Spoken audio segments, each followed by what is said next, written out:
Praise the lord friends. జీవితం చాలా ఇరుకుగా ఉంది కదా! అరణ్యం గుండా వెళ్తున్నట్టు అనిపిస్తుంది కదా! ఎప్పుడు ఈ అరణ్యం దాటిపోతామా అనిపిస్తుంది కదా! మనసులో దేవా ఎప్పుడు నన్ను జ్ఞాపకం చేసుకుంటావు అని మనసులో అనుకుంటున్నారు కదా! కాబట్టి ఈ పాట మీకోసం.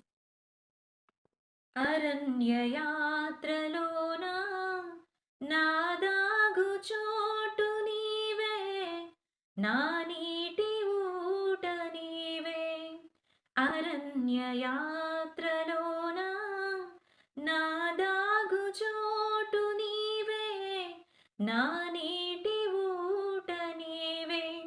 అతి కాంక్షణీయుడా ఆనుకొనెద నీ మీద, అతి కాంక్షణీయుడా ఆనుకొనెద నీ మీద. నా యేసు రాజా, నా ఆరాధ్య దైవమా, ఆరాధ్య దైవమా, నా స్తోత్ర గీతమా,